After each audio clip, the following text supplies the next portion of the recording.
All right, welcome back. We are ACI Course 12, Class 11, the review class. It's April 30th, 2026, where I am. Let's gather our minds here as we usually do, please. Bring your attention to your breath until you hear from me again.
Now bring to mind that being who for you is a manifestation of ultimate love, ultimate compassion, ultimate wisdom. And there they are with you, just by way of your thinking of them. They are gazing at you with their unconditional love for you, smiling at you with their holy great compassion, their wisdom radiating from them, that beautiful golden glow encompassing us in its light.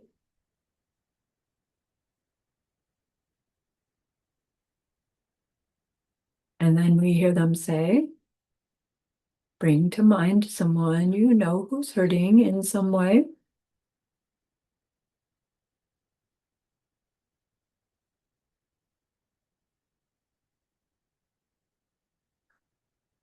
Feel how much you would like to be able to help them.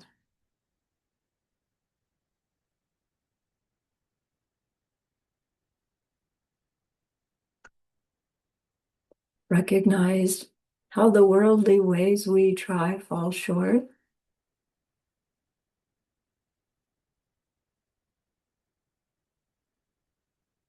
How wonderful it will be when we can also help in some deep and ultimate way, a way through which they will go on to stop their distress forever.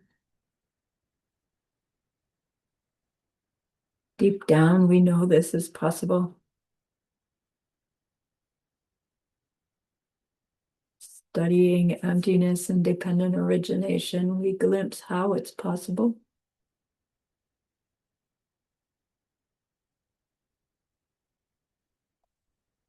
And so I invite you to grow that wish into a longing.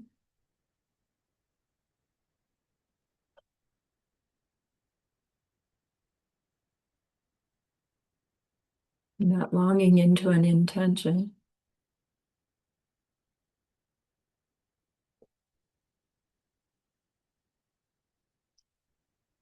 And with a strong intention, we turn our minds back to our precious holy being. We know that they know what we need to know, what we need to learn yet, what we need to do yet, to become one who can help this other in this deep and ultimate way. And so we ask them, please, please, please teach me that, show me that, help me become that. And they are so happy that we've asked. Of course, they agree. Our gratitude arises. We want to offer them something exquisite. And so we think of the pure world they are teaching us how to create. We imagine we can hold it in our hands and we offer it to them, following it with our promise to practice what they teach us. using our refuge prayer to make our promise. Here is the great earth, filled with fragrant incense and covered with a blanket of flowers. The great mountain, 4 lands, wearing the jewel of the sun and the moon. In my mind, I make them the paradise of a Buddha and offer it all to you. By this deed, may every living being experience the pure world. Idam Guru Ratna Mandala Kam Nirnyatayani. I go for refuge until I am enlightened to the Buddha, the Dharma, and the highest community. Through the merit that I do in sharing this class and the rest, may we reach Buddhahood for the sake of every living being. I go for refuge until I am enlightened to the Buddha, the Dharma, and the highest community. Through the merit that I do in sharing this class and the rest, may we reach Buddhahood for the sake of every living being. I go for refuge until I am enlightened to the Buddha, the Dharma, and the highest community. Through the merit that I do in sharing this class and the rest, may all beings totally awaken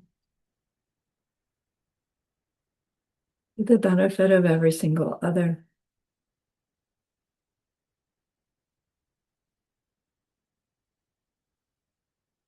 Alrighty. So we need to choose a date for when you will commit to submitting your final exam, right? You all know how to do that. Those who are going to do it, right? You grade your own papers, but send your final exam to somebody else to mark, and Louisa will help set you up if you need to. And then you submit your mark grades and your date of each meditation, and she'll send it off to Sheree, the ACI dean, and you get your certificate directly from her rather than through the platform, unless you use the platform, in which case, do what you do, and God bless. So let's pick a date. I'm going to suggest May 21st. Is that enough time? Too much time? Plenty of time? It's good. Okay. May 21st, it's on the recording now. And then we'll be off then, of course, after tonight. And our schedule is that we will start ACI course 13 on June 4th, on this evening, Thursday, Sunday evening time slot. And it'll go until July 24th, because when Geshe-la taught that, each class was a lecture class, and then it was teaching on how to do debate. And he did it all in one class, and it went on and on and on. And it's just too much for me to be able to do them both, right, in one class. So I separate them. I teach the didactic part first, those 11 classes, which usually take me more than 11. And then after that, we learn how to do the debate. And that's, doesn't have homeworks and quizzes. That's just more fun, how to learn the technique. So I separate it. And then, so anyway, I just gave myself extra time. And then after July 24, Sumati and I will be gone. So we'll take all of August off and then start the practice module called the 6 flavors on September 6th. The practice modules don't have quizzes and homeworks, but they have meditations that we work on. And just so that you know what's coming. All right? Okay, then. So I get to deliver your review class, which is why I've got it recorded. So anyway. So recall that we are studying Guide to the Bodhisattva's Way of Life by the amazing Master Shantideva. And by this course, he has reached the perfection of wisdom chapter that ordinarily we would think would mean, oh, learning how to bring on the direct perception of emptiness, because that's what we think of as that's what we think of as the perfection of wisdom. But he goes beyond that, in that what he's wanting to help us cultivate is a deeper understanding of our bodhicitta, our wish to reach total Buddhahood for the sake of all sentient beings, and the relationship that our direct perception of emptiness has with that, in terms of being the key factor through which we finally stop perpetuating making seeds for a suffering me and a suffering world, and finally can be on that conveyor belt to the end of suffering for everyone that will manifest as our Buddha me and Buddha paradise emanating. So he ends up talking to us about dependent origination and emptiness, not just emptiness, in this wisdom chapter. And we end up going through the different stages of understanding the marriage of those two in order to help us learn how to recognize when we think we understand, but our automatic reaction to life is not functioning at the level we intellectually understand, which is most of the time for me. And then the more familiar we get with that, the more we can recognize when we're doing it, and the better we can make our choices of our behavior, right? Is the punchline. So in class 1, your first homework question says, describe what the view of destruction is, then explain the role that realizing emptiness plays in eliminating it, then explain how eliminating this view allows us to achieve nirvana. So when you're taking your exam, make sure that you identify in the question how many questions are actually in there, so that you're sure to answer all those questions. So many of these questions have multiple questions within them. What's the view of destruction? What's its role?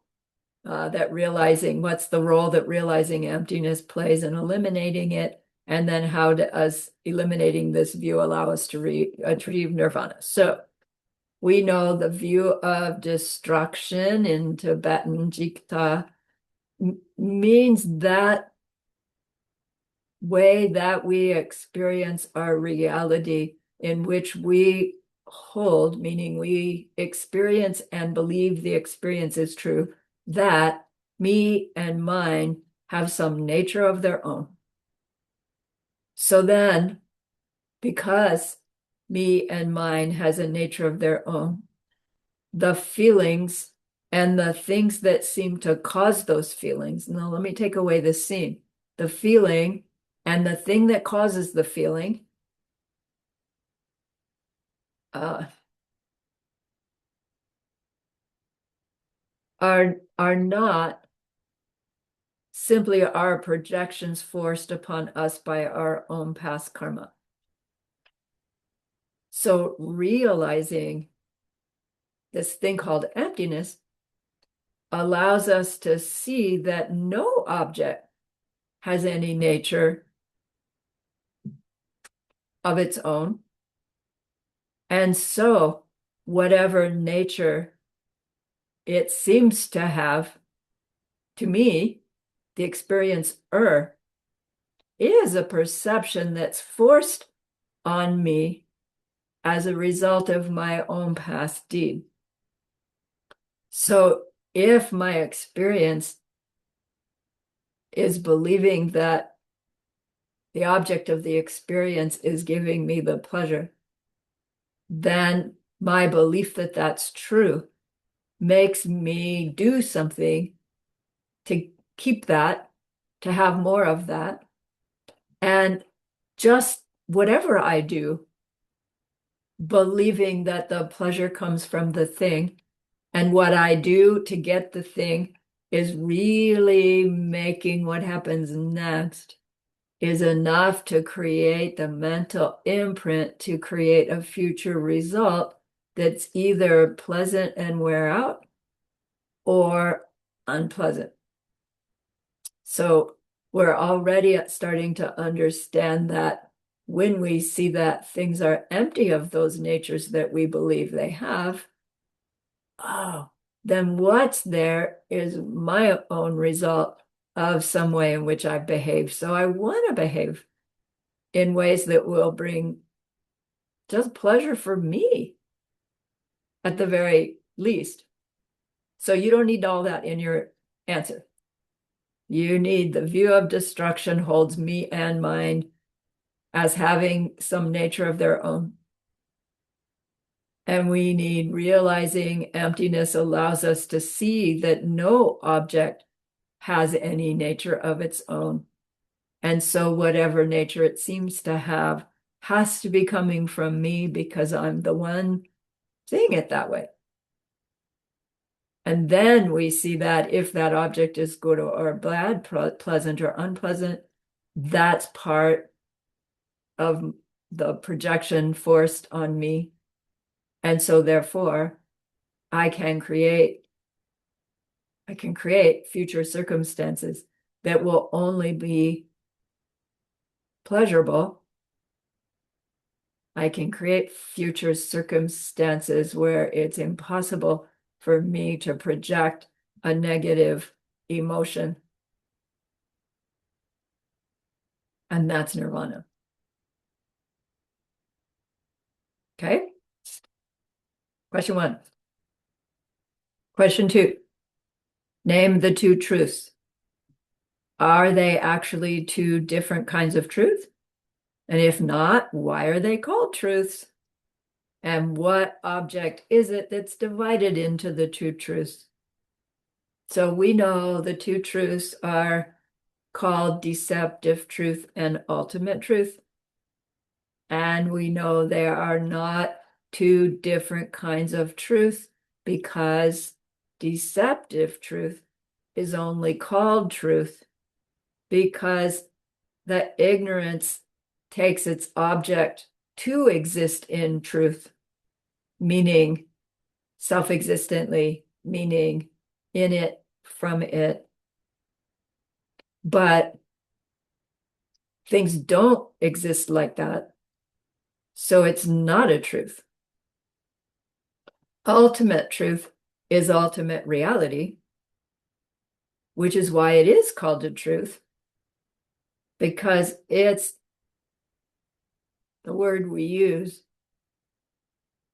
to tell us that the empty, the lack of self natures of any and all existing things, including me, is the ultimate nature of all those things. Right? The ultimate nature is the no nature, which allows it to appear to have the nature my mind puts on it, which ignorance puts on it a self nature, which is mistaken. Okay? Janet, is your hand really up or is it one of those, your computer talking to me? I've got Okay. two questions. Are you just going through them and just doing the first question? I'm just doing the ones on the final. Oh, on the final. Okay. Yeah, All right. just the final. And then the answer to that one, the two people who step name and briefly describe. Is it people who seek to establish the meaning of the two truths can broadly be divided into two types? That's not the question. That's not the question. All right. Never mind. It's coming. That's coming. Next one. So I'm still on homework 1. This is question 5 on homework 1. Give a special quality of ultimate truth as described by the great Gyaltsab. He's the one who told us that ultimate truth, the empty nature of all existing thing, its special thing about it is that it is that object which is such that if you realize it directly, this functions to allow you to finish off every impurity and reach nirvana and enlightenment within a specific time period of this direct perception. So it's a little slippery if you were to take this to your favorite debate ground. Is it ultimate truth? Or is it the direct perception of that ultimate truth, which functions to help us finish off our mental afflictions? Because ultimate truth, emptiness, that's an unchanging thing. How can that do anything? Yeah, that's later. We'll get to that later. For this, your answer is simply that. Quote. All right, moving on. Homework 2, question 2. Name and describe the extremely essential division into two kinds of persons who result from these two viewpoints. The two viewpoints mean someone who has experienced emptiness directly and someone who has not.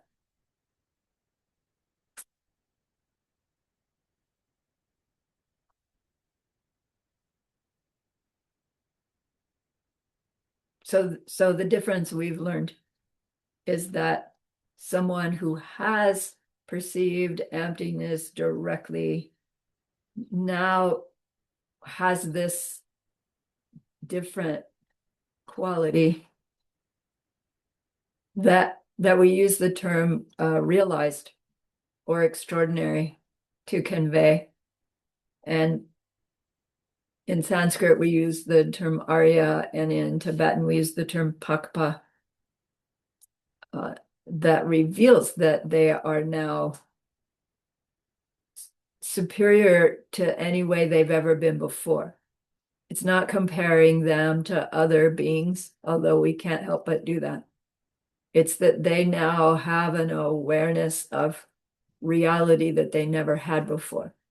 So we're getting glimpses of those realities every time we study and meditate, but to experience it directly has this permanent effect on our mind stream.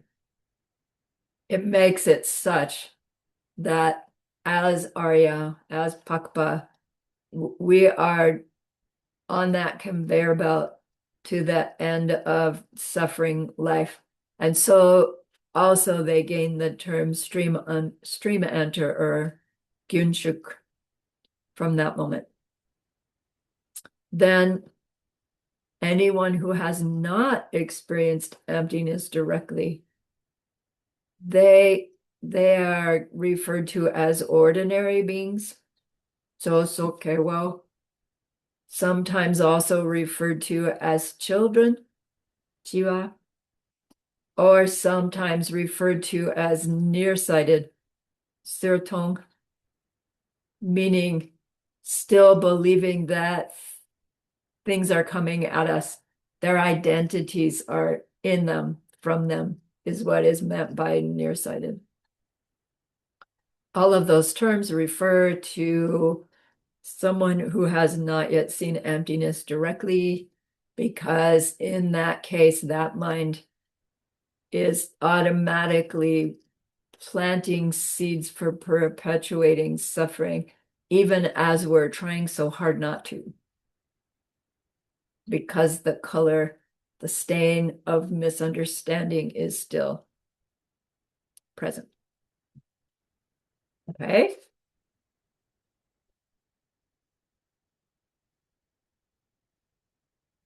Homework 3, question 1.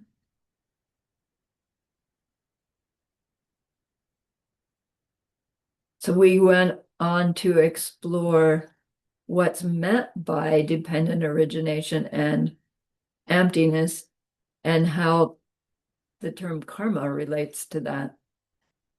And in doing so, we saw this distinction between Hinayana level motivation and Mahayana level motivation. And then within those with Mahayana level motivation, we can still be at the level where our belief is such that if something functions in some way, it has to have some kind of nature of its own to be a functioning thing. So we saw that we had that chart of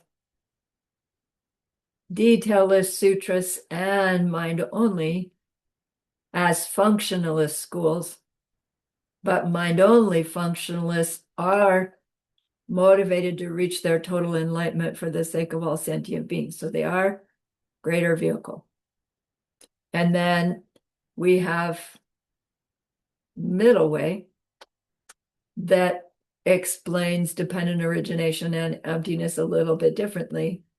And then we have highest middle way, right? Middle way divides into two because they have a little different way of explaining this marriage of dependent origination and emptiness. So the question is, summarize the argument of the mind-only school in objection to the position of middle way school about the deceptive and ultimate truths, deceptive and ultimate realities.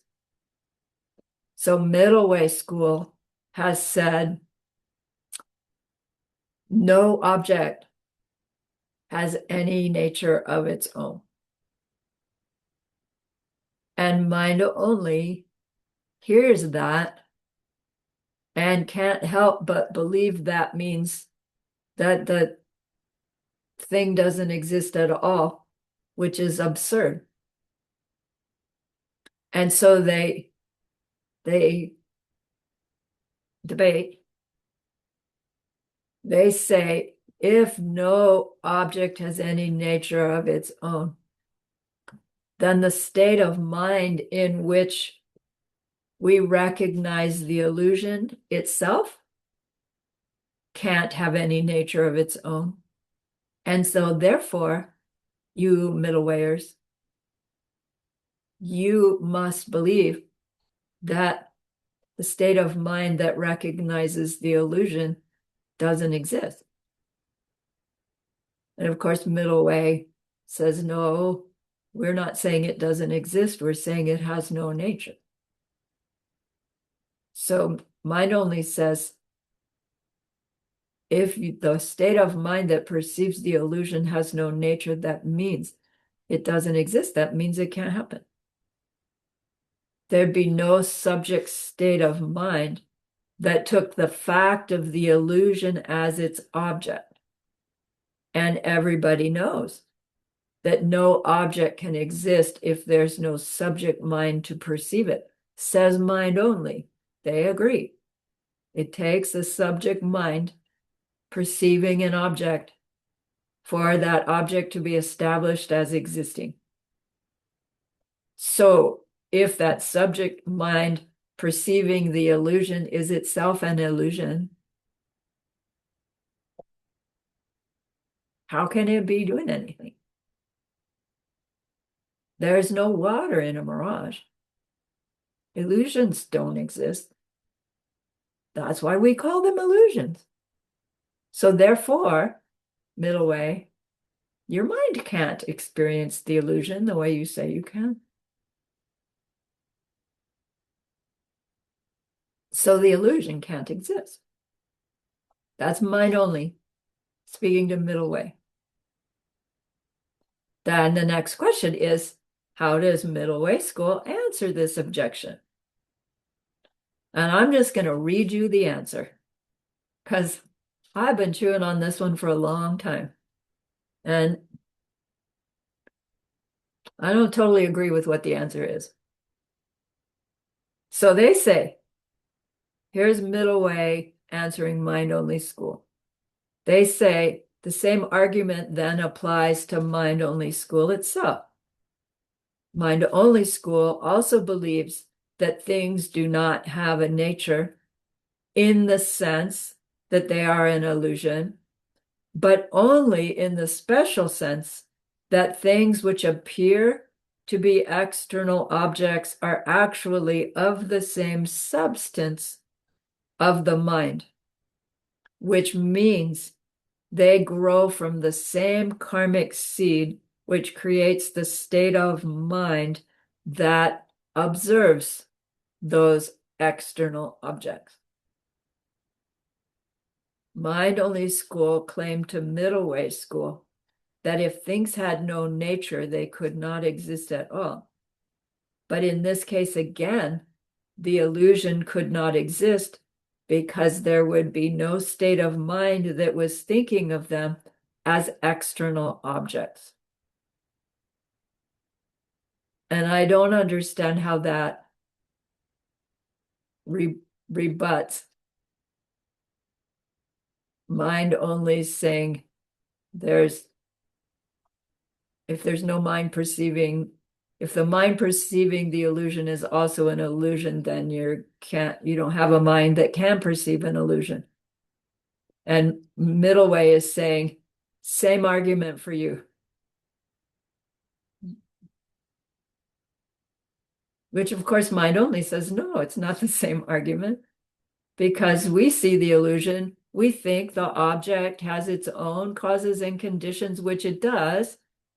But the very fact that I experience that object is coming out of my mind. So of course we see the illusion. We think it's there from its own karmic seeds.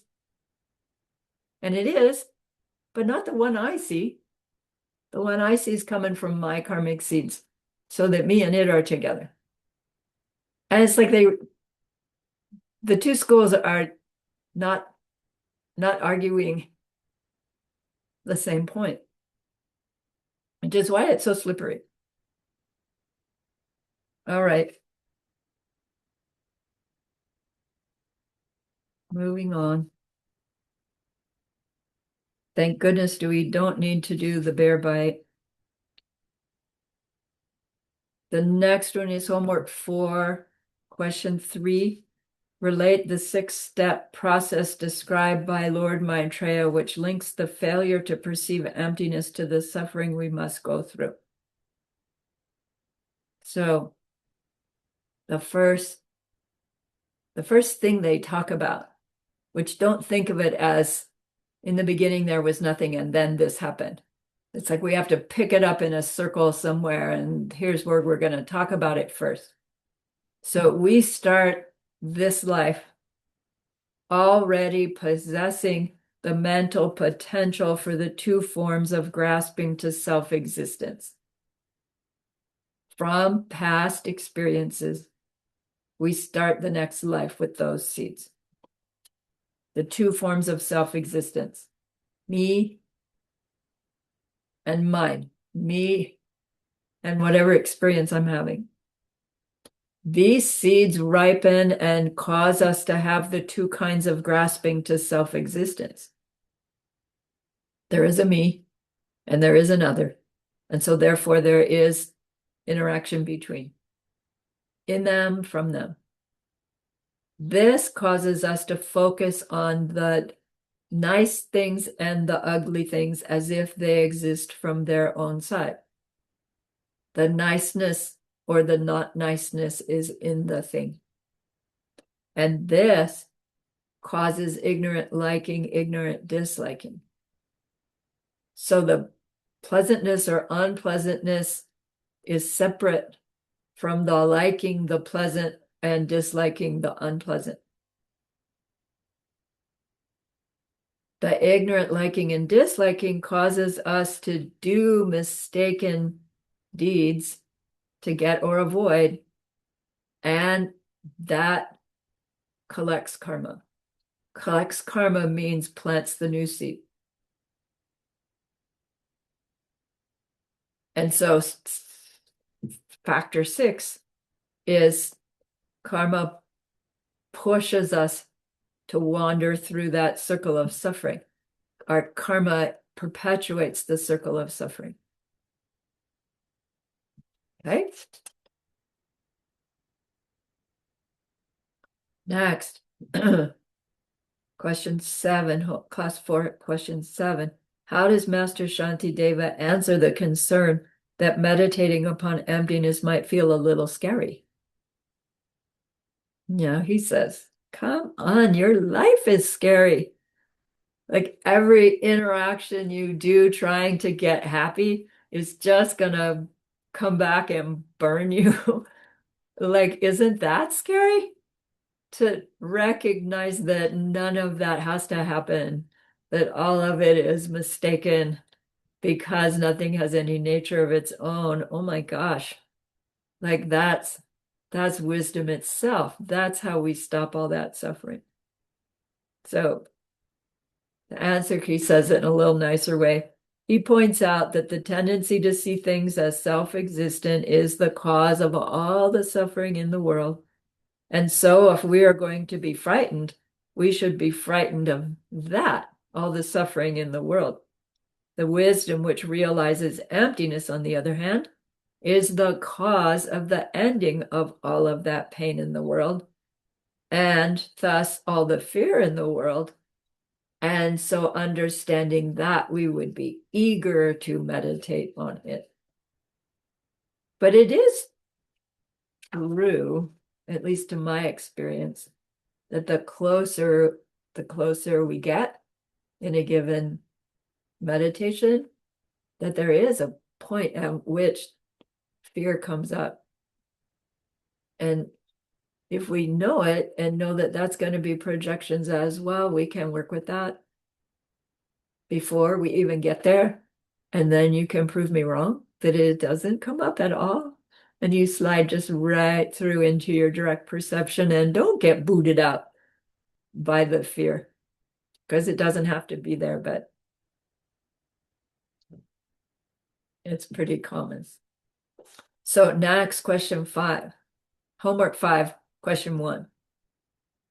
Name and define the two forms of the tendency to grasp things as existing in truth. So this is the learned form and the innate form. Remember that? The learned form of the tendency to grasp things as existing in truth is this tendency to believe that things have their own nature, which depends primarily upon the mind being affected by specific philosophical beliefs. Someone teaches us, where'd the world come from? Big Bang. And then sounds logical, right? The authority figure, third grade teacher, is the one who said so. Okay, I believe. And then in that belief, I don't ever remember third grade teachers saying, and they all did it in them, from them, self-existently. I don't remember those words, but it was assumed and implied. And then I had this idea of what made the world, right? And it was mistaken in some way. So learned. Then the innate form of the tendency to believe that things have their own nature, that has existed in our minds for beginningless time. And that innate form is possessed by all normal living beings, both those whose minds have been or not been affected by specific philosophical beliefs. So normal living beings means sosokewo living beings, non-Arya living beings, not meaning whether you look like a normal human or a normal bug, but your understanding. So innate is all those seeds that we're born with, that when third grade teacher says, this is what made the earth, I'm automatically believing they're teaching it to me as it all having happened in it, from it, having nothing to do with my own past behavior. Because they never say anything about own past behavior. but I know it already, that it's in them from them because of those seeds. Do you see? So we already have the innate ones. And then we learn these explanations that we hold to be self-existent. So in this question and your answer key, no, never mind. Next question, homework 5, question 2. At what point does a person on the Mahayana track eliminate each of these two? So I think we're pretty clear on that. The learned form is eliminated during the path of seeing. After our path of seeing shifts and we're into our path of habituation, we understand we are back to perceiving things as if they have their natures in them. But now, because of that direct experience of dependent origination and then emptiness, we don't believe it anymore. So the instant that belief in things as natures in them is gone, our learned form is gone.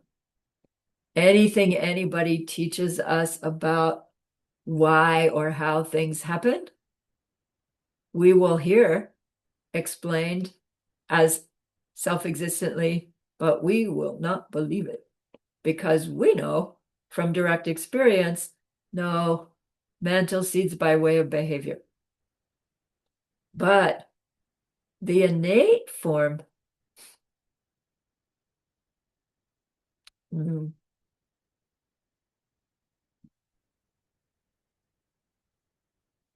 is not yet destroyed because the innate form is covered in all those, is carried in all those not yet ripened seeds that were planted with the belief in self-existence, which is why we go back to perceiving things as self-existent, even though our belief in them is gone.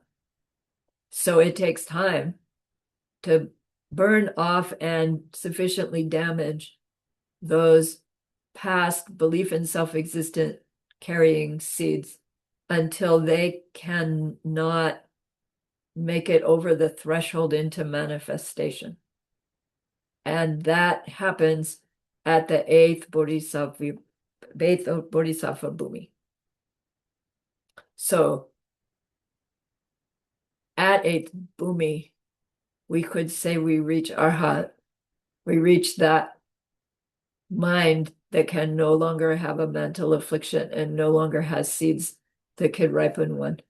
But we are not yet Buddha because those remnant seeds from past ignorance are still blocking our omniscience as we know. Okay, next question. Homework 5, question 4. No Buddhist school agrees that there is a person which is distinct from the physical and mental parts of a person, but Middle Way says we are further neither any single one of our parts nor the whole of our parts. It's easy to see that we are not any one of our parts, such as an arm or a leg. But why is it the case that we are not the sum of all our various parts? So remember the car. You can have all the parts of the car on the floor, and you go, I don't have a car there.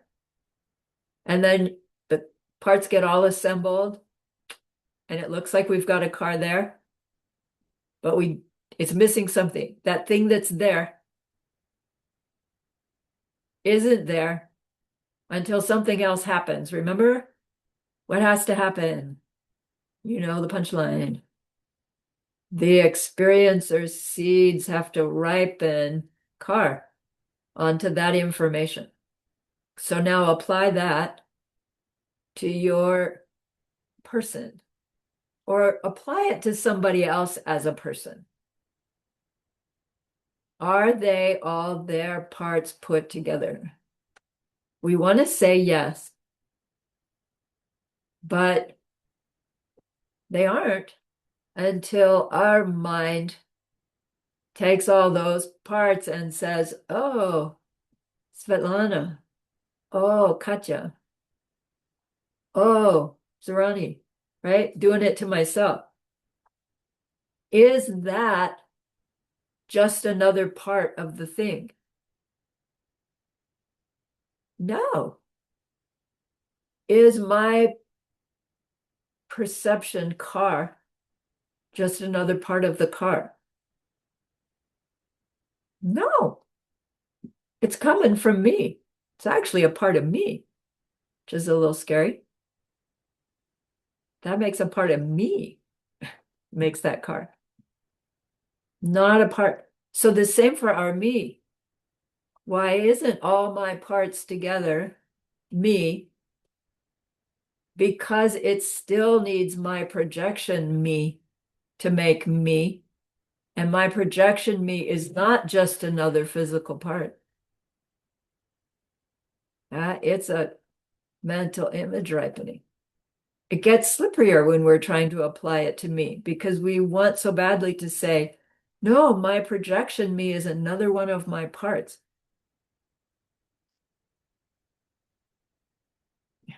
It is something I am experiencing, but you can't say it's one of my parts. All right, got it? The total sum of all the parts of a person is not the person until the image of the whole has been imposed upon these parts by the projections forced upon us by our own past karma. Whether you're talking about an other person or yourself person holds true. All right. Are we doing homework 6, question 1? At this point, Master Shantideva moves from a major discussion of one kind of emptiness to another. The distinction between the two is the answer to a natural question raised in our minds when we begin to examine the emptiness of any object, especially our own selves. State the question and describe briefly the two kinds of emptiness.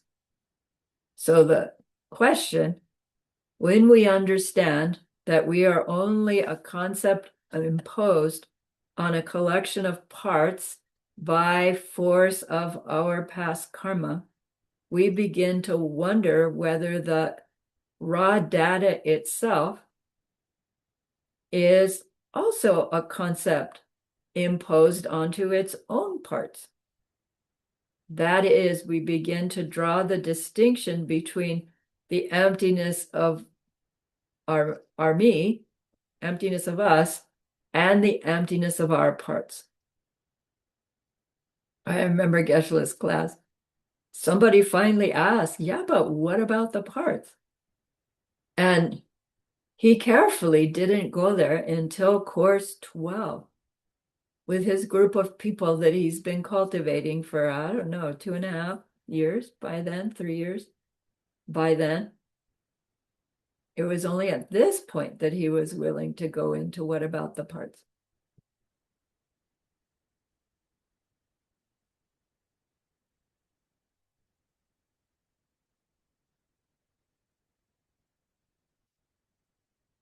Okay. Lama Sarani, Yes. it says, what is the question? The question is whether the parts of the parts. What about the parts? Are What the about the parts? parts? Yeah. What about the parts then? Are they empty too? And the way we show ourselves that the parts have no nature of their own is we see that the parts rely on smaller parts to be those parts. And that's the investigation. He's not asking about that. Thank goodness. Homework 6, question 4. What do we tend to think of as the ultimate raw data for each of the two great divisions of a person? The question says, these are the same two things which lower schools of Buddhism believe have some existence of their own side. So it gives us a clue. So the two great divisions of a person are our physical and our mental. So this is asking, what do we believe are the ultimate raw data of our physical being and as of our mental being?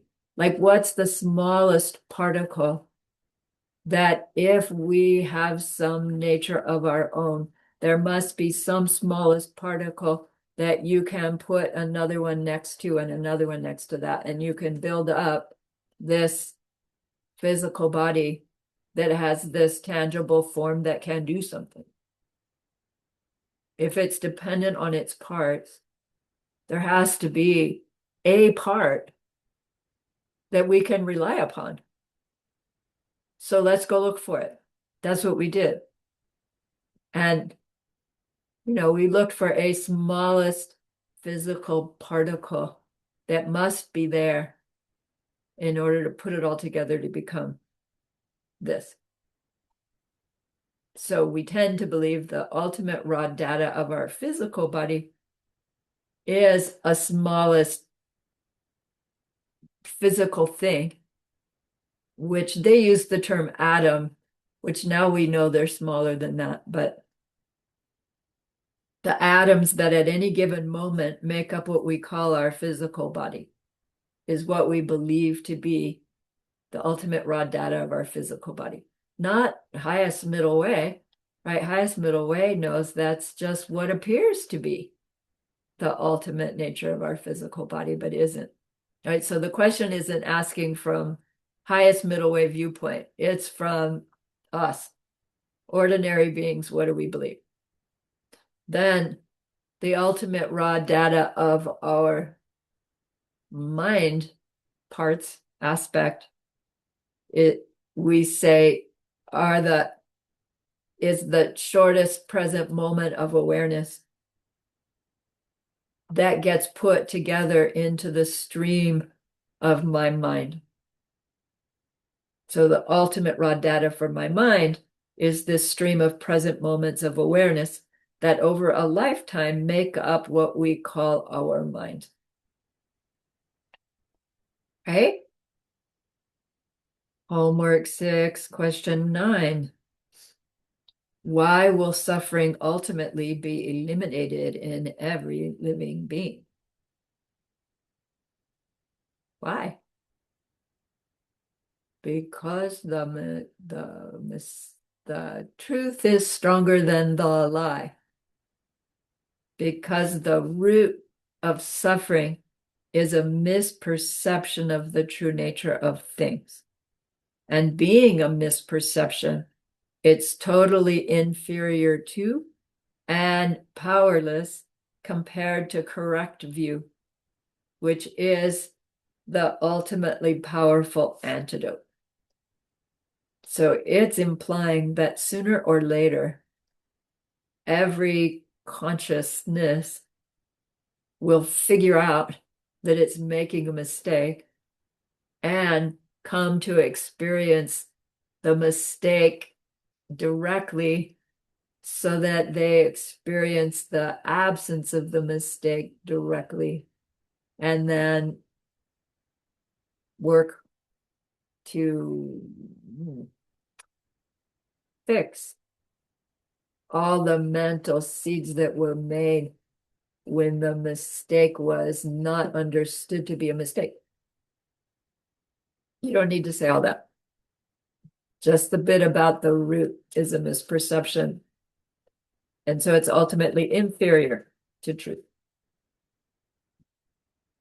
Homework 6 still, question 11.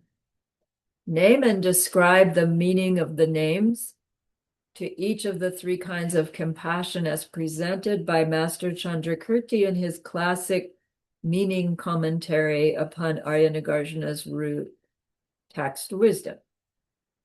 So we had those three explanations of compassion.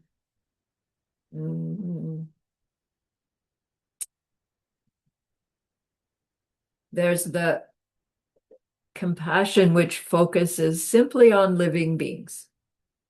That's like the name of it. Semchen Samla Mikpe Ningje.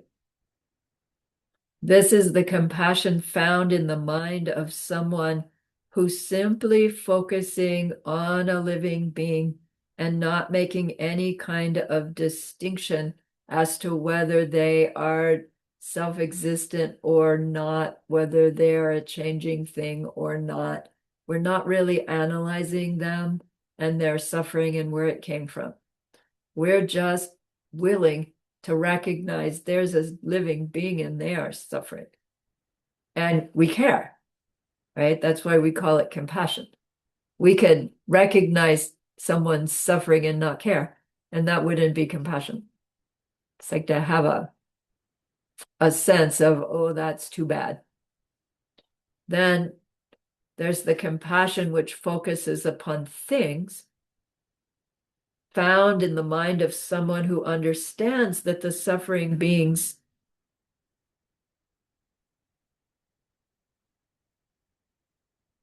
I'm just going to read it.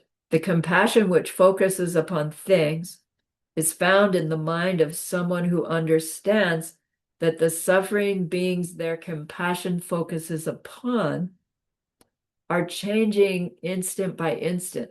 Now, when I was explaining it to you in class, the changing nature wasn't the explanation. It was the understanding that karma and emptiness is true to some extent, and they are experiencing their own karma, is how Geshe-la described it in his first pass through that. And then the implication in there is that we're understanding that through their karmic seeds changing, that's why they're experiencing that suffering. And it is true, right? So it does arouse our compassion, because then we think if they could just understand how changing they are, they would know they're wearing off these suffering seeds. It's going to come to an end as long as they can act in a way that doesn't perpetuate it. And our compassion would make us want to help them know what to do, or give them a circumstance that would help them react differently to their current situation in a way that maybe would help somebody else in some way, right? Using skillful means to help them change their karma. It's a great compassion. It's just not the highest one. It's called the compassion which focuses upon things.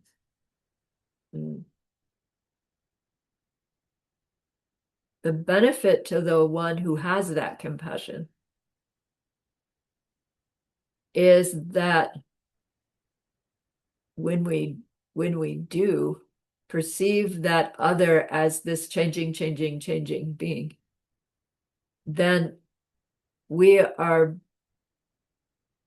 cutting away at our belief that beings, including ourselves, have some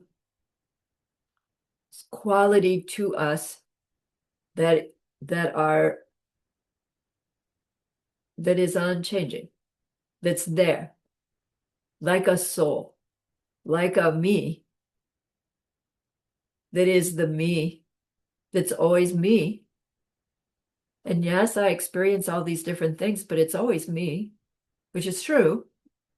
But if we're thinking there's some core me there that isn't changed by every moment of experience, then we're holding to the other person also has some core being that's not changing with every moment of their experience.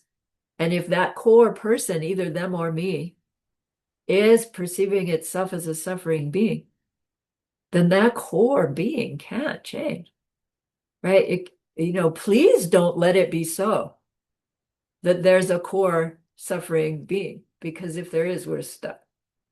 So this compassion, to have the compassion that recognizes there's no core suffering being in that suffering being who's suffering right now, helps us cut our belief that we've got one of those. So now, who's that compassion benefiting? Them or me? Of course it's benefiting them. And of course it's benefiting me as well.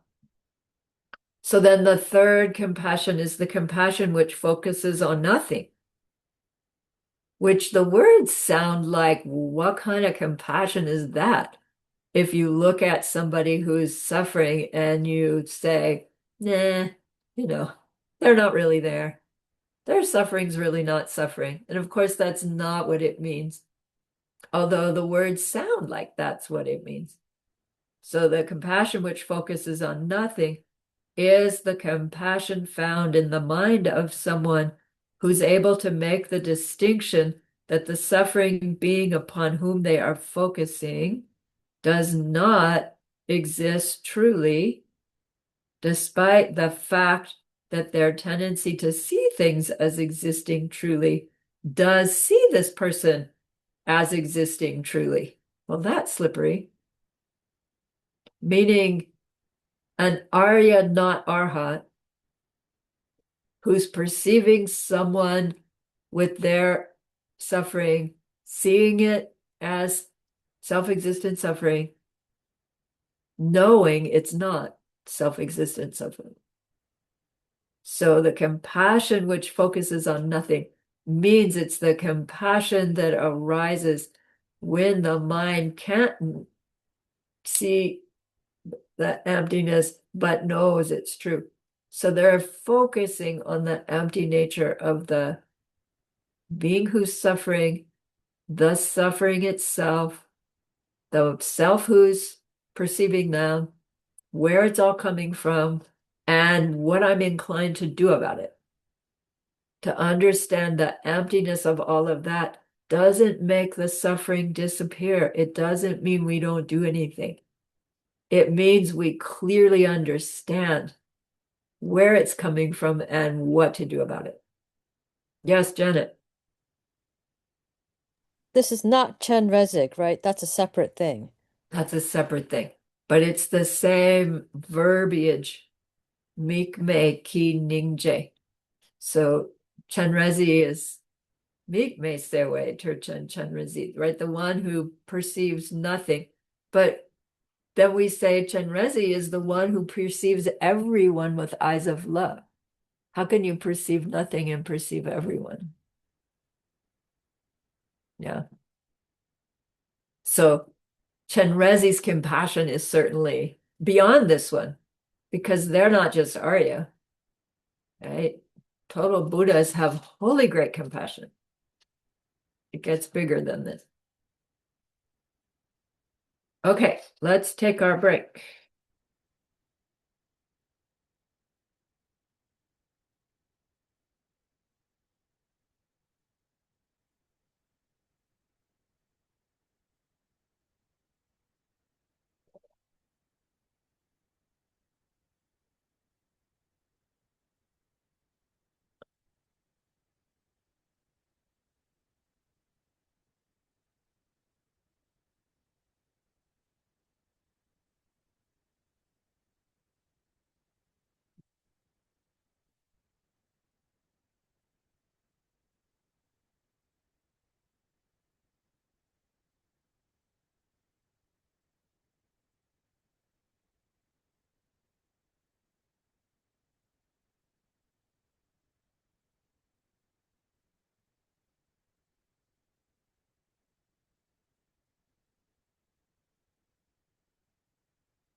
Are we back? Woohoo.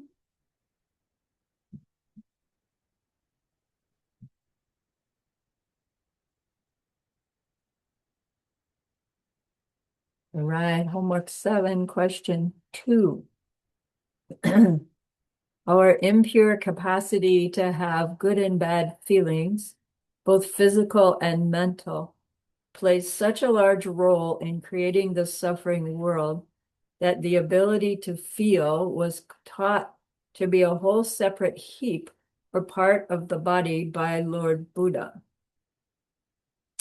part of the being by Lord Buddha. Quote the lines from the Treasure House of Higher Knowledge, Abhidharma Kosha Karika, by Master Vasubandhu, that describe the role of feeling. So that whole question is just saying, quote the line. But then the answer key gives a whole lot more than that. So when you're marking somebody else's final exam, technically all they need is to quote the verse. I'm going to give it to you. But if they give this extra information, then you get to give them extra credit. So you can decide on your own paper whether you want to put the extra. So here's the quote. It's talking about impure feeling, just thumbs up, thumbs down, and impure discriminating between things. This is good, that's bad, that's long, that's short, this is mine, that's yours, right? All of that.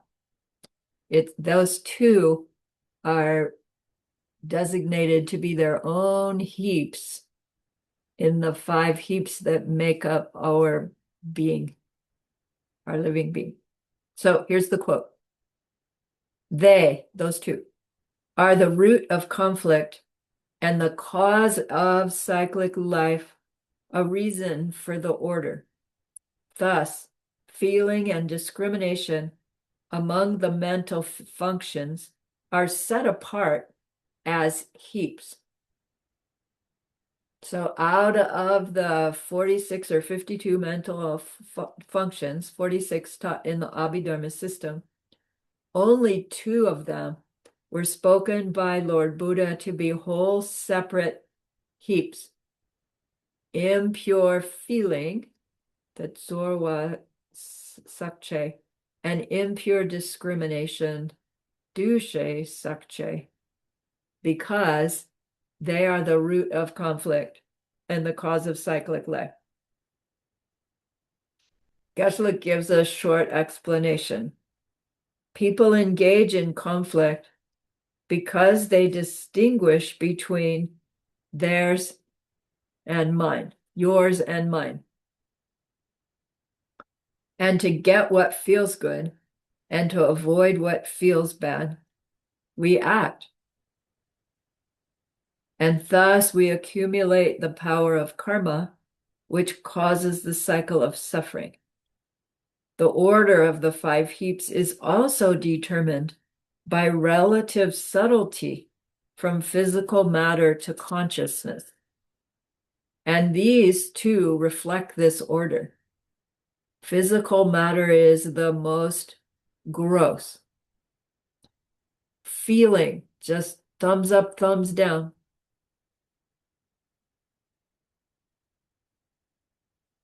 It says, is the next gross. The answer key says, feeling can be done with the hand, which is made of physical matter. But that's not the feeling we're talking about. That's tactile feeling, like we did in Bokjimpa. Right? So in that way, this answer key isn't quite accurate. Feeling is the immediate urge that's attracted or repulsed. And apparently it's quite obvious. And then third, discriminating between things is a little less gross than feeling, but a whole lot more obvious than all the other mental factors. All the other mental factors are our emotions that are triggered by the feeling and discriminating. And because those two are what trigger the emotion from which we choose our behavior, if we can target these other two that are said to be more obvious even than the emotion, then we can cut the link between the thumbs up, thumbs down discrimination and the emotion. And then we can choose how we're going to respond to the emotion. Technically, even eventually choose how we want to respond to the thumbs up, thumbs down discriminating, which that will change future emotions big time.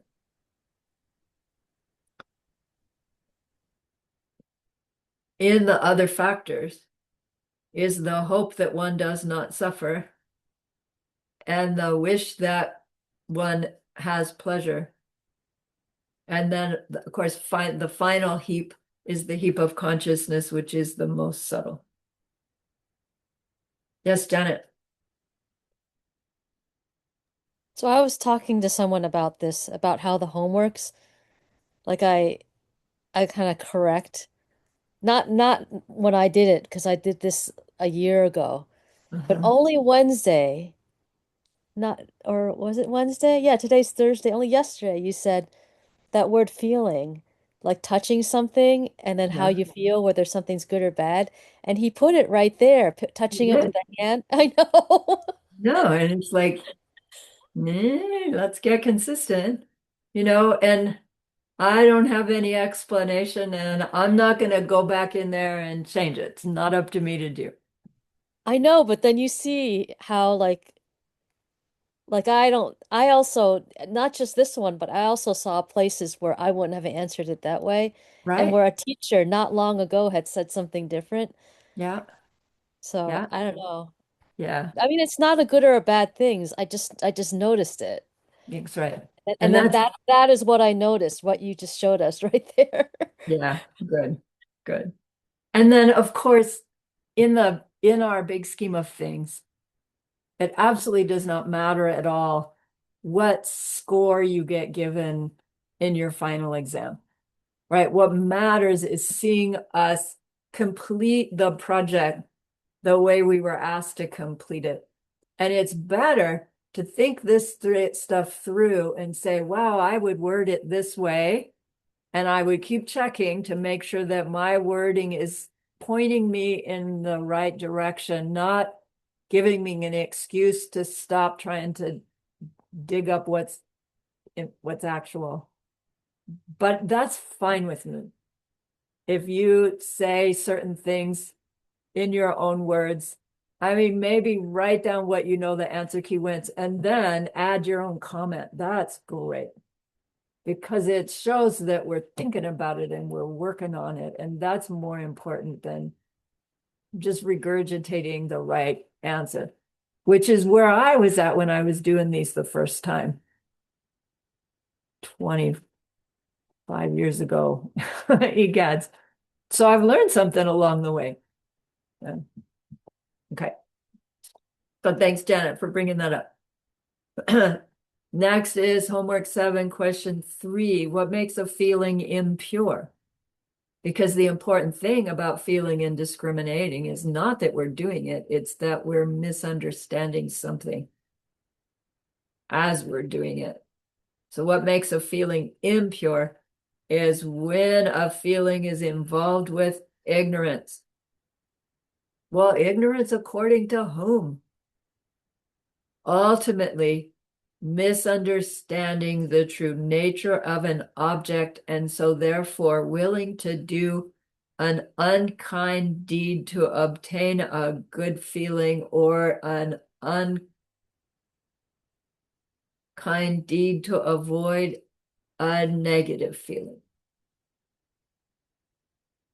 That's what makes the feeling impure. Thinking that its unpleasantness is in it and I will solve it by doing this to them to make it go away.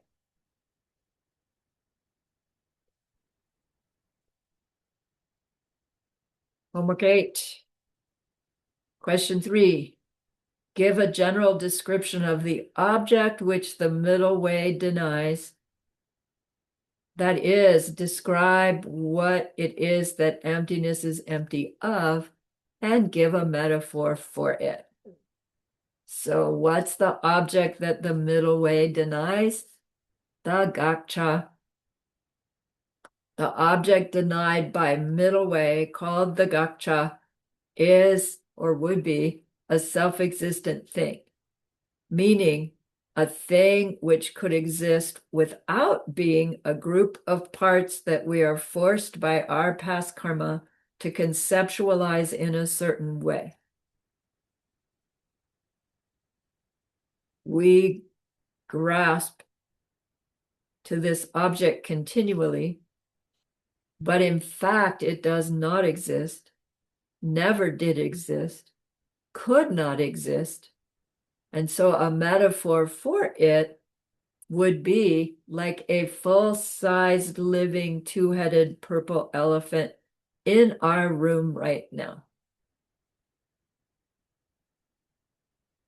Impossible.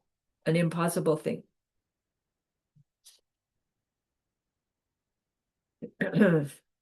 Next, homework 8, question 7. Describe the 3 different interpretations of what dependent origination means. State the Buddhist school or schools that believe in it. Explain why each interpretation is preferable to the one before. So 3 parts to that question. Dendral is the Tibetan word, dependent origination. Things come from other things. So the different groups are the functionalist group, the independent group, and the necessity group of the middle way. We tend to be more familiar with the term consequence group. So the functionalist group, Mahayana functionalists are the mind-only school. The lower schools that are not Mahayana are still functionalist. So the functionalist group includes all 3. They hold that things are dependently originating when those things depend upon causes and conditions. Independent group of the middle way school holds that things dependently originating is more comprehensive when we say things dependently or depend upon their parts. That dependent origination means things depend upon their parts, because those things that depend upon causes and conditions also have parts. Where did that come from? Also have parts. But there are some existing things that are unchanging, and so they don't have causes and conditions, but they still exist dependently because they depend upon their parts. Like emptiness and empty space are the 2 classical examples. The main point here is that it is true that for things to exist in dependence upon their causes and conditions, it makes them dependently originating. And it's true that things that exist in dependence upon their parts shows that they exist dependently. And the independent group of the middle way are just saying their explanation is more inclusive of existing things than the lower school's explanation of dependent origination. It covers more existing things.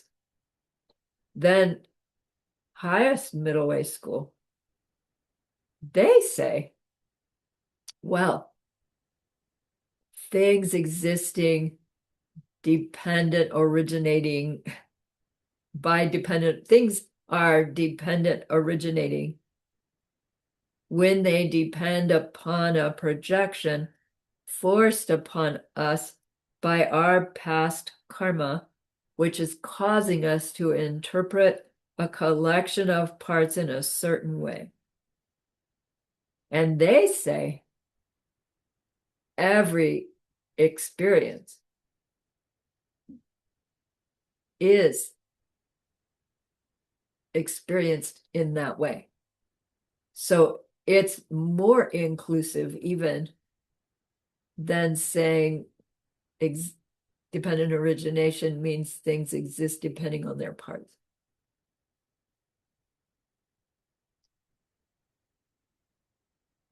So this necessity group, things exist in dependence upon the mental seeds ripening of the one who's experiencing it.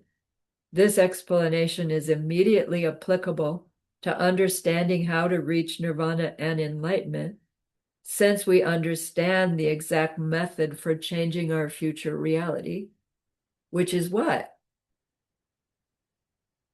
How we perceive ourselves interact with the very thing, right, that is being projected even before we are aware that we are projecting it. We are planting seeds towards it. So the more awareness we can have of the object being dependently originated in this way, forced by our karmic seeds ripening, we would automatically be thinking, what karmic seed do I want to plant? Because that's going to be my future. So we're starting to make this more and more clear connection between our moment by moment interaction and the state of mind that's doing it and this future Buddhahood that we say we want to create. We need to understand how it's going to come into being in order to create it. Otherwise, we can't create it. All right, class 9, question 5. Master Shantideva then says, there is no difference between reaching nirvana and not reaching nirvana. Here he's referring to the idea known as the equivalence of nirvana and the suffering world. Explain his real intent in making this statement. So the answer isn't really his real intent. It's like what he, because I don't know what his intention was, but you know what, like what did he mean? What was he trying to say to us? What are we supposed to understand about there's no difference between reaching nirvana and not reaching nirvana? And it was hot on the heels of saying everything has natural nirvana, and that maybe somebody would misunderstand that to mean, oh, everything is free of mental afflictions, everything is peace from the beginning. Buddha even said that in second turning of the wheel. But what was being pointed out is that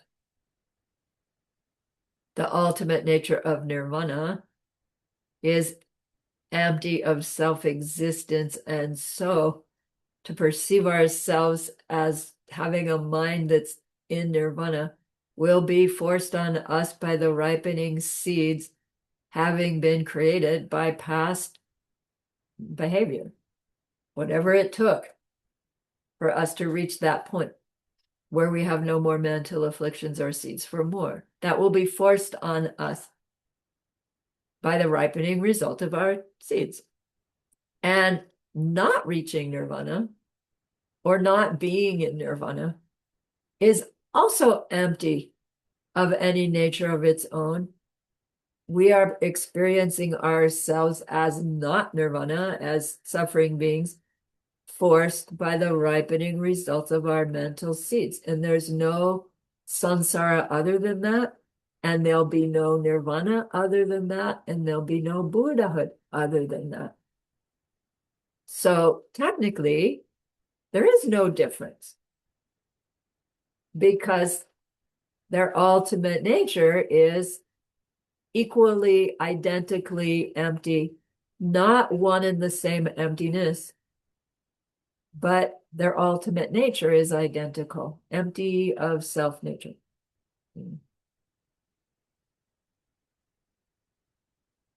Both are projected results of past deeds, so we can do the deeds to create future projections, forcing ourselves to perceive our mind as nirvana size, free of mental afflictions. That's what he wanted us to know. Because they're both empty, they are both possible. Then, class 9, homework 6, state the relationship between natural nirvana and regular nirvana. So we already mentioned it.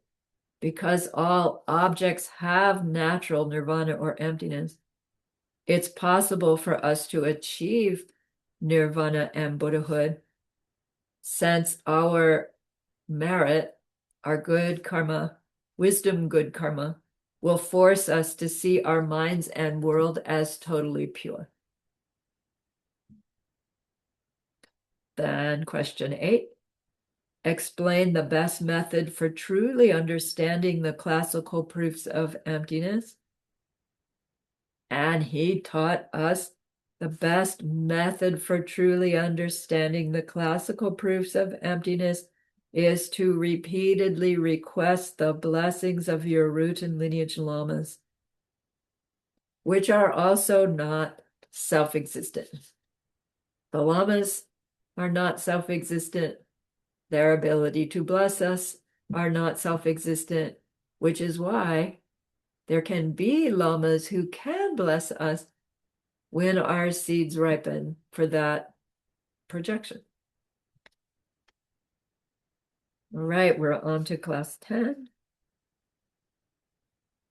Question 5, name the principal benefit of performing an act of dedication and the principal problem of failing to do so.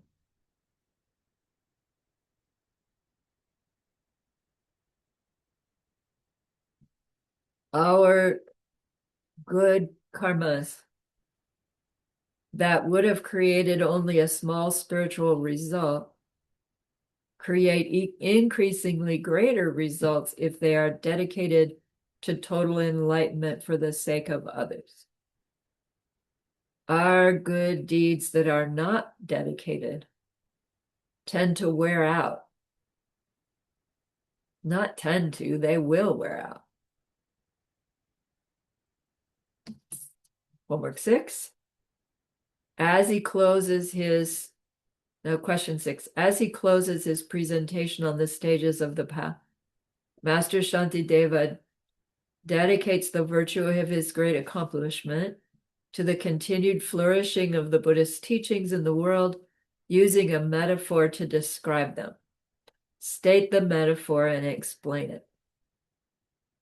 So he says that the worldview of Buddhism is that it is the one and only medicine that can cure all the suffering of living kind. And having proved that this is the only worldview which is complete and beneficial to help all living kind escape their pain, he now dedicates the immense virtue of writing this book, right, giving this explanation to the continued flourishing of this view in the world. And then lastly, describe and explain the final act of Master Shantideva in his spiritual classic, The Guide to the Bodhisattva's Way of Life. So this very last verse, he bows down to his spiritual friend, the one who is responsible for spreading the teachings of Buddhism and all the goodness that there ever is within his, Master Shantideva's, own heart. The point is that all spiritual progress, all reaching our own ultimate goals, all begins and ends with finding and serving a heart teacher. And for Master Shantideva, this heart teacher is Manjushri himself. So I just want to end with my favorite lines from that whole text, that whole teaching. Whatever happiness there is in this world has come from wanting to make others happy. The entire amount of suffering there is in this world has come from wanting my own happiness.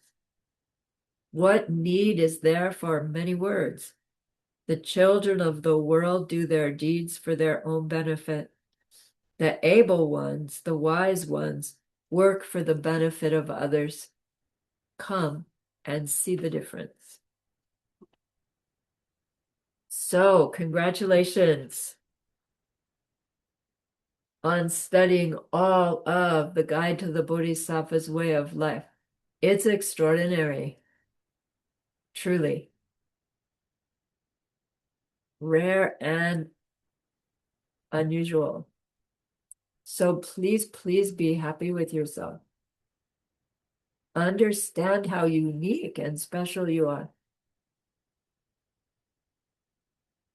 And feel it in your heart that it gives you this special tool to be a special tool for your world, those you interact with, those who just see you, right? Those you pass by.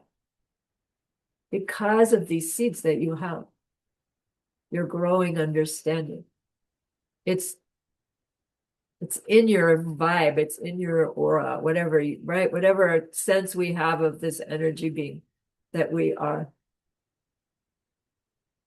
Take credit for that, please. And think of this goodness like a beautiful glowing gemstone that you can hold in your hands. So many exquisite facets, it just glistens with goodness. Recall your own precious holy being. See how happy they are with you.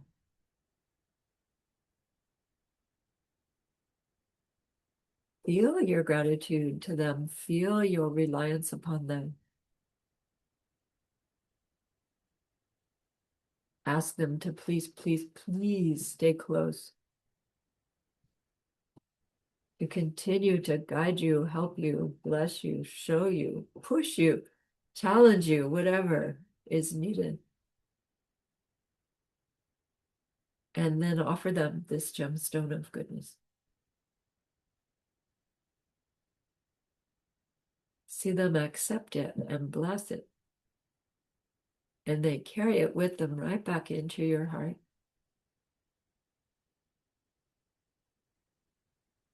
See them there, feel them there. Their love, their compassion, their wisdom. It feels so good, we want to keep it forever. And so we know to share it by the power of the goodness that we've just done. May all beings complete the collection of merit and wisdom, and thus gain the two ultimate bodies that merit and wisdom make. So use those 3 long exhales to share this goodness with that one person.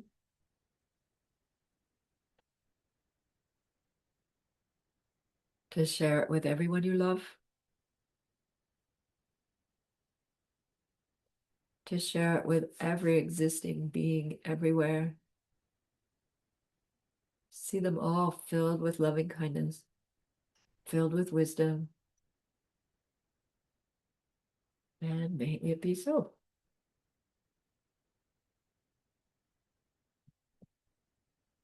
All right, well done. Yay. I'm going to brag on you. I'm stopping the recording. Yes.